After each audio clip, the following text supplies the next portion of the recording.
नमस्कार दोस्तों, घुमक्कड़ गुरु में आपका स्वागत है। अभी जो दृश्य आपके सामने से होकर गुजरे हैं, यह दृश्य किसी को भी शहर जाने के लिए विवश कर देते हैं। यह दृश्य 2001 के भूकंप हादसे का है, जो भुज में आया देश के सबसे बड़े भूकंप हादसों में से एक है। इस भूकंप हादसे को याद रखने और इससे सीख लेने के उद्देश्य से गुजरात के कच्छ जिले के भुज शहर में बना स्मृति वन नामक संग्रहालय हमें बहुत कुछ सीखने को देता है। आज गुजरात दौरे में हम चलेंगे स्मृति वन और इस संग्रहालय का दौरा करेंगे और जानेंगे कि 2001 के भूकंप में क्या वजह थी और इस संग्रहालय में भूकंप को किस प्रकार दर्शाया गया है। सबसे पहले हम इसके बारे में संग्रहालय के डायरेक्टर से जानते हैं कि इस संग्रहालय में क्या खास है। म्यूजियम बनाया गया है।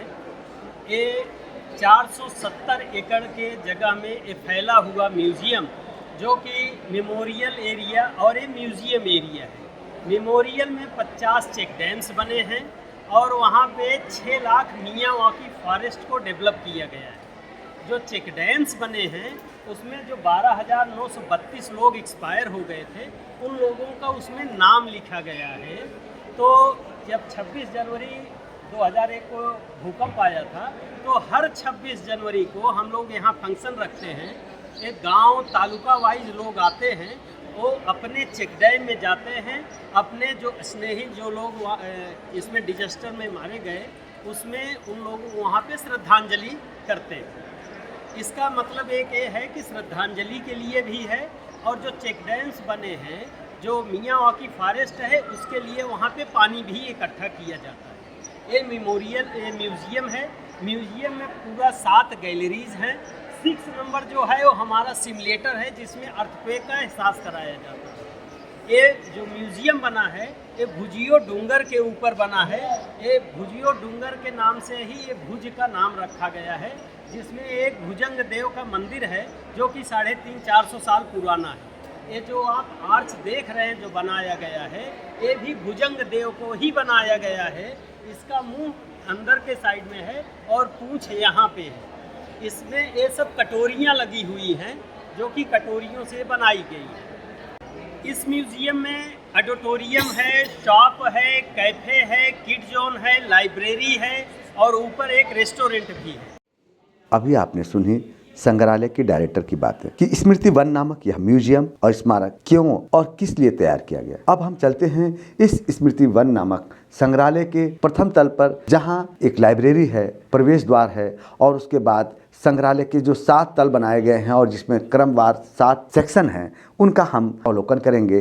बीच बीच में गाइड हमें उसके बारे में जानकारी भी देते रहेंगे। ये म्यूजियम को टोटल 7 गैलरीज में डिवाइड किया गया है, जिसमें गुजरात की भौगोलिक स्थिति, पृथ्वी की उत्पत्ति कैसे हुई, उसमें मानव जीवन का विकास कैसे हुआ, 2001 में गुजरात में जो भूकंप आया और भूकंप के बाद गुजरात को कैसे बहुत कम समय में, यानी कि 12 या 13 दिन के अंदर GSDA में, Gujarat state disaster management authority का गठन किया गया, जिसका भूकंप के बाद गुजरात के पुनर्निर्माण में अहम सहयोग रहा। संग्रहालय के प्रथम ब्लॉक या प्रथम दीर्घा में हमें पृथ्वी के विकास, इतिहास, लाखों वर्षों में भूमि आकृतियों के उद्भव और जिस भूमि पर रहते हैं उसकी उत्पत्ति के बारे में विस्तार से और डिजिटल तरीके से समझाया गया है। जब 2 प्लेट्स एक दूसरे से दूर जाती है, तब खाई या घाटियों का निर्माण होता है, कुछ इस प्रकार से। जब 2 प्लेट्स एक दूसरे से टकराती है, तब पर्वतों के निर्माण होते हैं, जैसे हिमालय पर्वत का निर्माण हुआ था। और जब 2 प्लेट्स आपस में परस्पर व्यवहार करती है या एक दूसरे के साथ घिसती है, तब भूकंप या ज्वालामुखी जैसी घटनाएं बनती है। वैसे भूकंप तीनों सिचुएशन में आता है, लेकिन इसमें आने की संभावनाएं ज़्यादा रहती हैं। जो कच्छ में और गुजरात में 2001 में जो भूकंप आया था, वो इसी परिस्थिति के कारण आया था। पृथ्वी में और पर्यावरण में आए बदलाव के कारण जीवन कैसे संभव हुआ, उस पर हम एक यहाँ पर वीडियो देखेंगे। परिवर्तन शाश्वत है।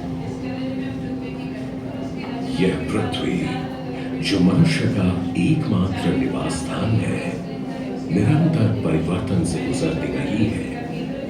यह हरी भरी धरती लगातार हुए बदलावों का ही नतीजा है।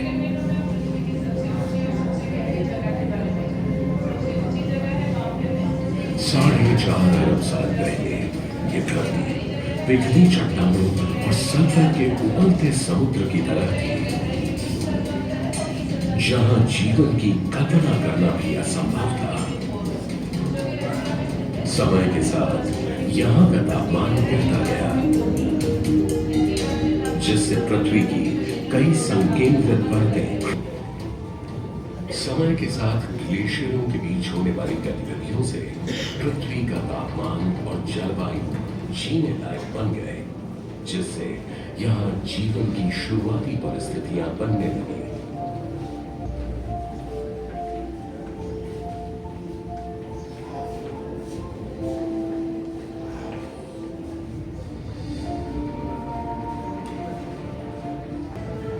कहा जाता है कि 35.5 करोड़ साल पहले कार्बोनिफेरस युग में गोंडवाना और लॉरेंशिया की प्लेटें आपस में टकराईं, जिससे पेंशिया महाद्वीप बना। धीरे धीरे समय गुजरने के साथ पेंशिया के और टुकड़े होते गए, जिससे आज के महाद्वीप बने। अब हम देखिए आगे बढ़ते हैं और रीडिस्कवर ब्लॉक में प्रवेश करते हैं। रीडिस्कवर ब्लॉक में कच्छ की प्रकृति के बारे में जानकारी दी गई है। भारतीय उपमहाद्वीप के उत्तर पश्चिमी इलाके की टेक्टोनिक प्लेटें निरंतर सक्रिय हैं। लिथोस्फीयर की टेक्टोनिक प्लेटें लगातार हिलती हैं। उनमें पहले भी हलचल होती थी और भविष्य में भी होगी, जिससे भूकंप आएंगे, कंपन होगा और नए बदलाव आते रहेंगे। Fault line number 1 KMF Kutch mainland fault और fault line number 9 south Wagad fault SWF, इन दोनों फॉल्ट लाइंस की वजह से 2001 में गुजरात में भूकंप आया था। फॉल्ट लाइन नंबर 1 और उसके सामने एग्जिट स्ट्रेट में 9 नंबर। अलग अलग विंडोज में सभी चीजें बताई गई है। शुरू किया तो यहाँ पर माहौल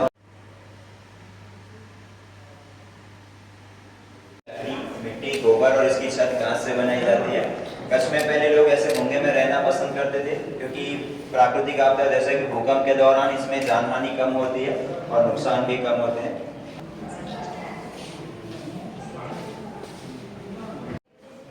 अब आगे बढ़ते हुए उस ब्लॉक में प्रवेश कर रहे हैं जहां 2001 के भूज भूकंप की दुखद घटनाओं का चलचित्र छायाचित्रों के माध्यम से वर्णन किया गया है।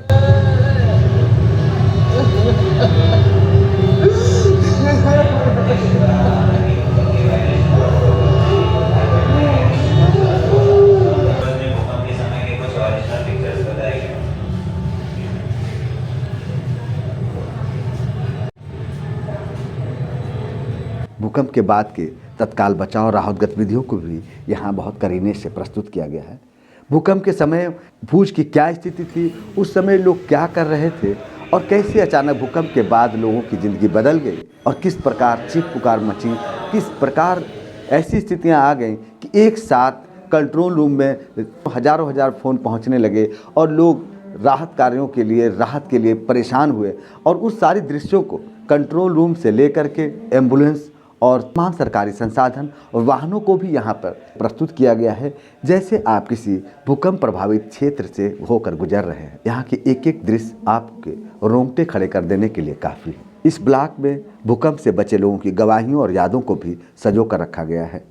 और इसके बाद आगे बढ़ते हुए हम चलते हैं संग्रहालय के रियल लाइफ सेक्शन में। इस सेक्शन में जाकर आप भूज भूकंप से एकदम करीब पहुँच जाते हैं। इसमें अत्याधुनिक 360 डिग्री के पर्दे पर आप अपने सामने 2001 की भूकंप की घटना को 3D की तरह न सिर्फ देख पाते हैं बल्कि भूकंप के झटके भी महसूस करते हैं, जो आपको भविष्य में ऐसी किसी भी प्राकृतिक आपदा के लिए न सिर्फ सचेत करती हुई जान पड़ती है बल्कि इसके लिए आपको अंदर तक हिलाकर भी रख देती है।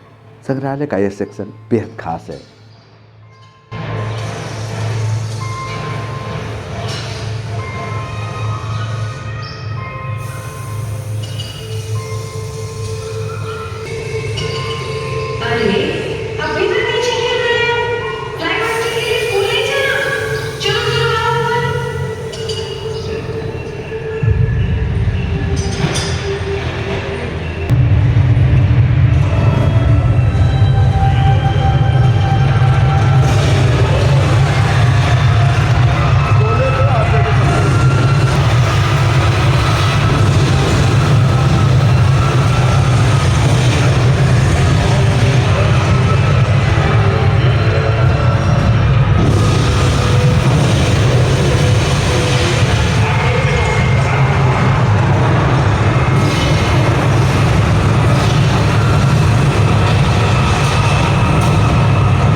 हम आगे बढ़ते हुए अब चलते हैं संग्रहालय के अंत में, जहां यादों और श्रद्धांजलि ब्लॉक के लिए भूज आपदा में मारे गए एक साथ 5 लोगों को आप श्रद्धांजलि दे सकते हैं। अत्याधुनिक और डिजिटल तरीके से बनाया गया संग्रहालय का यह हिस्सा भी बहुत खास है, जहां डिजिटल LED दीवारों के माध्यम से छत तक जाएगी और एक संयुक्त प्रकाश बनाएगी।